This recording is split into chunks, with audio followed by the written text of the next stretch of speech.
God's work in the world has always been about words. God uses words in amazing ways and has used words throughout time to draw us in.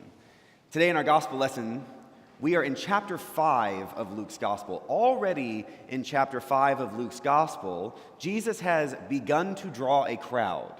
Jesus has been doing lots of things with words that has captured people's attention. His reputation has spread widely because he's been doing things like teaching in the temple. We know that as he goes to the temple, as he teaches in the synagogues, people are being drawn to him because of the words that he is speaking. Beyond that, just before this chapter, this story that we heard today, Jesus has healed a man of his possession, of the demons that were in him. And that kind of healing, the words that he spoke to heal that man, is something that people could not get enough of. And so as we get to chapter 5 today, Jesus is being surrounded by people so much that as the crowd presses in on him, Jesus has to retreat. And Jesus retreats all the way down to the coast, and they still press in. And so Jesus hops on the boat of a fisherman there, having spent a long night not catching much at all. And that fisherman, Simon, rows Jesus back out onto the water, and Jesus sits down in the boat and begins to teach the crowd. And so imagine this scene. Jesus is trying to teach the crowd, but the crowd is so large that he can no longer address everyone. And so what he does, brilliantly, is he uses the acoustics of the water. He goes out on the boat a little ways from shore as people are standing there on the beach, and he's able to speak across the water that magnifies his voice so that everyone can hear. His words have power.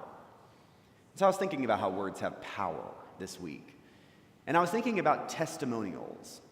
Testimonials are those stories that people tell about how their life has been affected in a positive way, how their life has been transformed or changed for the good. Lots of times, people tell testimonials in churches. Churches are filled with testimonies. Not Episcopal churches. I mean, we don't do that. But perhaps we should. Because testimonies are powerful. When people use their own words to tell their own story, it can be so affecting that you remember it for a very long time. This week, something really great happened, and you may have heard about it. Jubilee Park, where we founded over 20 years ago, got an excellent grant from the Crystal Charity Ball. We should be very proud of the work that Jubilee does and how they were recognized with this grant that's going to really help them over the next few years do some pretty amazing stuff to help people in the community around Jubilee. But what really stuck with me is in their presentation, one of their new young staffers got up and told her story. Her story, growing up in the Jubilee neighborhood, was rough. She had older siblings, she had parents who weren't around as much as they should, and mostly because they just didn't know any different. And she, luckily, was at the right age, at the right time, and got in with the community center at Jubilee, and the people there started showing her a way forward, giving her ideas about what she could be. And so by the time she was in high school, she decided she wanted to go to college and ended up going all the way to Syracuse because I don't think she realized how cold it was. And it totally changed her entire life. And standing there on the platform, telling this story to all the members of that charity group was powerful. Her testimony to the way that people had helped change her life, I think, was one of the most important reasons why they decided to support Jubilee's mission. See, when we know that organizations make a difference, when we know that people make a difference, we naturally want to be part of that work. Today in our gospel lesson, we see that Jesus is making such a difference that people cannot help but be brought to him. So how do we use our words? I think it's important for us to not just read stories from the Bible and like them.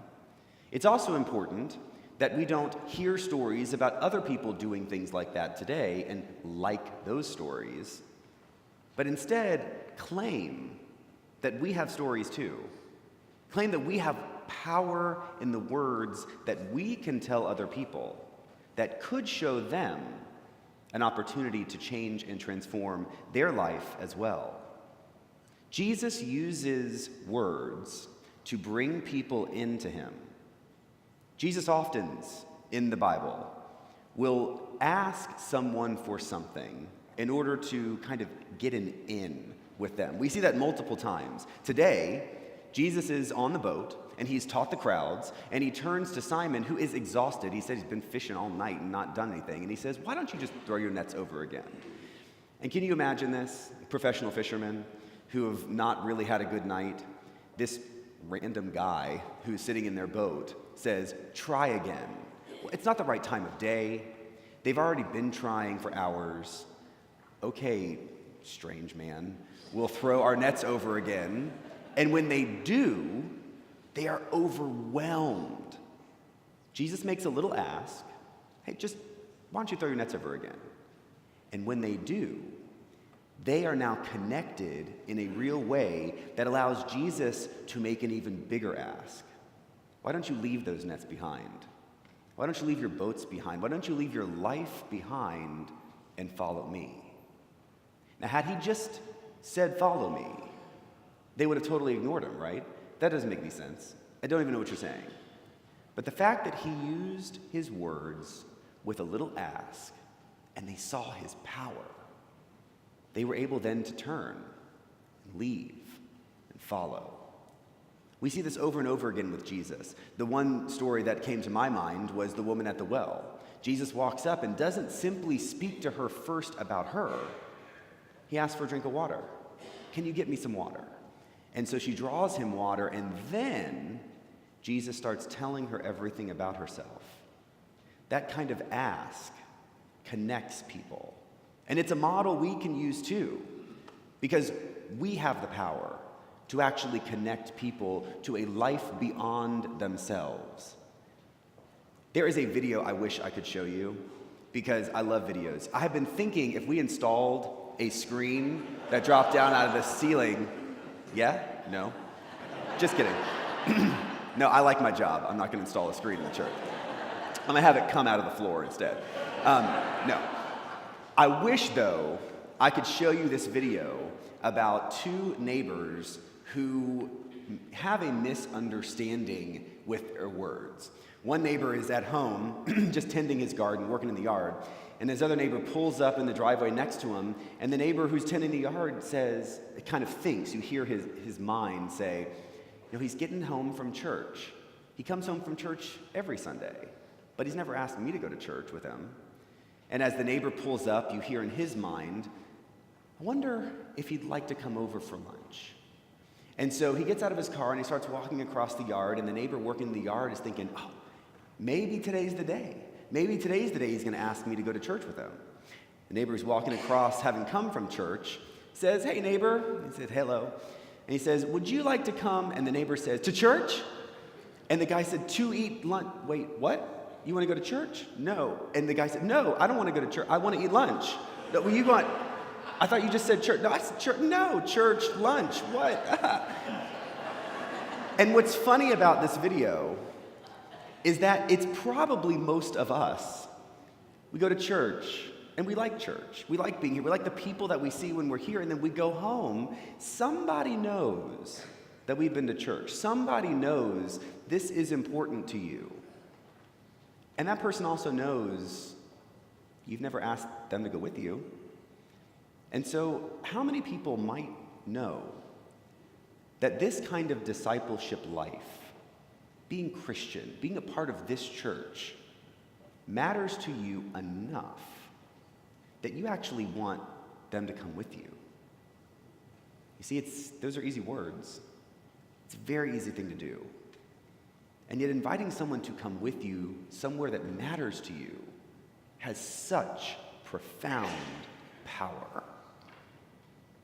So this week, I want you to imagine opportunities and prepare yourselves for those opportunities where you might be able to actually use your words in such a powerful way, sharing something about you, being a bit vulnerable, but not just leaving it there, bringing people with you. Because you see, everybody out there wants to be a part of something bigger, wants to have purpose, wants to be useful. And this is the kind of purpose that will deeply satisfy their needs. We all have power. Your words have power. This week, see if you can use a few and perhaps even change someone else's life in the process. Amen.